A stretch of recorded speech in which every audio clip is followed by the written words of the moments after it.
Good morning student. ये आपके class 9th में फिजिक्स का जो चैप्टर है Newton's law of gravitation chapter है ग्रेविटेशन, उसको हम लोग डिस्कस करेंगे। इससे पहले मोशन और न्यूटन्स फोर्स या चैप्टर फोर्स हम लोग डिस्कस कर चुके हैं, और इसके बाद वर्क एनर्जी पावर है। ये सब चैप्टर कंप्लीट हो जाएगा तो फिर हम लोग मोशन और फोर्स को रिवाइज करेंगे बाय वीडियो लेक्चर। तो आज का चैप्टर है ग्रेविटेशन, और इसके लिए ये एक्स ऑर्डर से मैंने एक वीडियो बनाया, आप लोग इसको देखिएगा। और कोई डाउट हो तो आप वीडियो में कमेंट कर सकते हैं, या फिर इस टेलीग्राम चैनल पे भी उसको भेज सकते हैं। और इस वीडियो का PDF लेने के लिए आप इस टेलीग्राम चैनल को ज्वाइन कर सकते हैं। टेलीग्राम चैनल का लिंक वीडियो के डिस्क्रिप्शन में दिया हुआ है। तो आइए शुरू करते हैं। Newton's law of gravitation chapter है, जिसमें हम लोग पहला टॉपिक पढ़ रहे हैं न्यूटन्स लॉ ऑफ ग्रेविटेशन। ये पहला वीडियो है।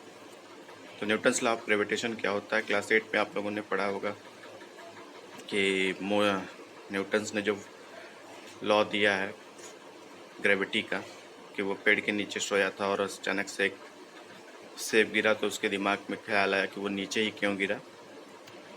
तो वो ग्रेविटी फोर्स था, F=mg। और उसी का जो बेसिक कॉन्सेप्ट है, या वो फोर्स कहाँ से अराइज हुआ, बाद में चल के न्यूटन ने उसके लिए बनाया, जिसको हम न्यूटन्स लॉ ऑफ ग्रेविटेशनल कहते हैं या यूनिवर्स लॉ कहते हैं।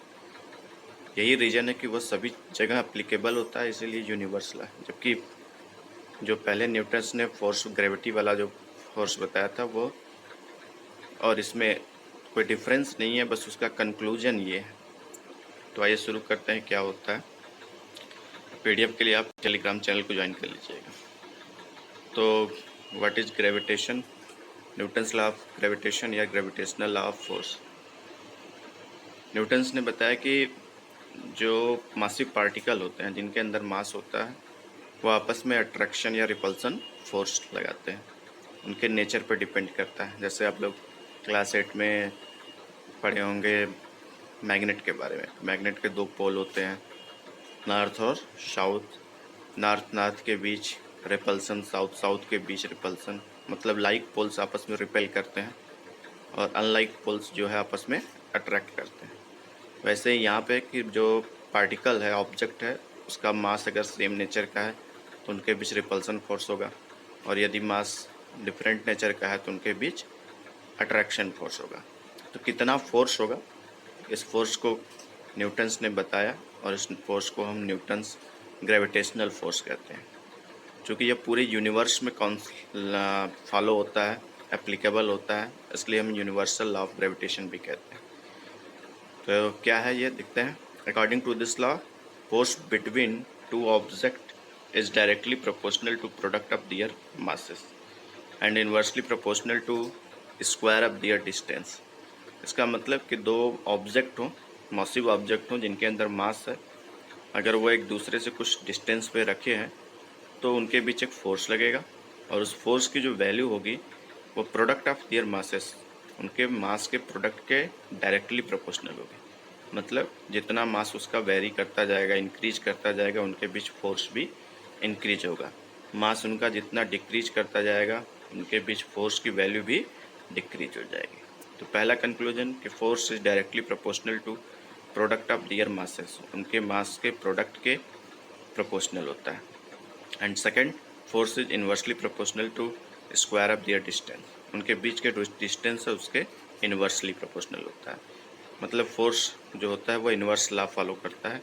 जितना मास एक दूसरे के क्लोज होते जाएंगे, उनके बीच फोर्स जो होगा वह इंक्रीज होता जाएगा, और जितना जो वो सेपरेट होते जाएंगे, अवे होते जाएंगे, उनके बीच फोर्स डिक्रीज होता है। तो इसी को इन्वर्स कहते हैं कि डिस्टेंस डिक्रीज करने पर फोर्स इंक्रीज हो रहा है, और डिस्टेंस इंक्रीज करने पर फोर्स डिक्रीज हो रहा है, और डिस्टेंस डिक्रीज करने पर फोर्स इंक्रीज हो रहा है।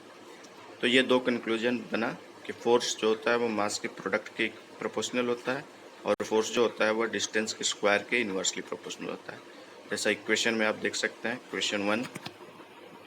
इक्वेशन वन में जो है आपको यहाँ पे दिख रहा है, force is directly proportional to product of their masses, force is inversely proportional to distance of square. इन दोनों को कंबाइन कर सकते हैं तो ये हमारा इक्वेशन बन जाएगा, force is directly proportional to m1 m2 and inversely proportional to r square. और जानते हैं कि जब हमें प्रोपोर्शनलिटी रखती है तो एक कांस्टेंट होता है। इस प्रोपोर्शनलिटी यहाँ पे एक कांस्टेंट आ गया g, जहाँ पे g क्या है, g एक कांस्टेंट है, इसको हम यूनिवर्सल ग्रेविटेशनल कांस्टेंट कहते हैं। g एक कांस्टेंट, इसकी वैल्यू डिपेंड करती है इस पे, उस पर it's value is constant everywhere, इसकी वैल्यू सभी जगह कांस्टेंट होती है। मतलब अगर हम एक प्लेनेट पे हैं, अर्थ पे हैं, मून पे हैं, कहीं भी किसी भी प्लेनेट या यूनिवर्स के किसी भी जगह पे है तो उसकी जी की वैल्यू यही होगी। और कितनी होती है, 6.67 newton metre square upon kilogram. ये इस जी की वैल्यू है 6.67 इंटू 10⁻⁻11 और ये इसका यूनिट है न्यूटन मीटर स्क्वायर पर किलोग्राम स्क्वायर। ये तो ये इसकी यूनिट, ये इसकी वैल्यू। ये एक स्केलर क्वांटिटी है, स्केलर क्वांटिटी वेक्टर क्वांटिटी आप लोग जानते हैं। अब ये जी कांस्टेंट होता है, इसका मतलब क्या है, जैसे स्मॉल जी की बात करें, ग्रेविटी जो होती है 9.8 मीटर पर सेकेंड, ये वेरी करते हैं। किसी प्लेसेस पे ये 10 होती है, अर्थ पे 9.8 होती है, मून पे चले जाने पर ये इस अर्थ का 1/6 हो जाती है। मतलब इंक्रीज और करती है, डिक्रीज करती है, इंक्रीज और डिक्रीज करती है, वेरी करती है। बट कैपिटल जी जो है वो कांस्टेंट है, वो एवरीवेयर कांस्टेंट है, पूरे यूनिवर्स में इसकी वैल्यू यही है, तो इसीलिए हम इसको यूनिवर्सल कांस्टेंट कहते हैं। तो ये है फोर्स का फार्मूला। ये फोर्स कहाँ लगेगा, तो मासिव पार्टिकल के, जबकि इससे पहले जो न्यूटन्स का जो फार्मूला है वो F=mg है। मतलब कि हम किसी ऑब्जेक्ट को अगर ऐसे ड्रॉप कर दें नीचे की ओर, इसका मास अगर m है तो अर्थ उसको अपनी ओर एक फोर्स से अट्रैक्ट करेगा, इस फोर्स को हम F=mg, मतलब उस ऑब्जेक्ट पे जो फोर्स लग रहा है वो इतना लगेगा, ठीक। और यहाँ पे क्या है कि दो ऑब्जेक्ट अगर हों तो उन ऑब्जेक्टों के बीच कितना फोर्स लगेगा, एक ऑब्जेक्ट m1 है, दूसरा m0, दोनों ऑब्जेक्ट आपस में कितना फोर्स लगाएंगे। इसके लिए न्यूटन्स ने ये फार्मूला दिया है कि इस फार्मूले से हम जो है ग्रेविटेशनल फोर्स निकाल सकते हैं। तो कहाँ एप्लीकेबल है इसका, it is applicable for point object और ना, ये ग्रेविटेशनल फोर्स है जो एप्लीकेबल क्या होता है, पॉइंट ऑब्जेक्ट, मतलब बहुत बड़े ऑब्जेक्ट के लिए नहीं होता है, या फिर ऐसे मास जो बहुत small. In space technology, time period, orbital velocity and distance of artificial satellite can be correctly calculated using this law.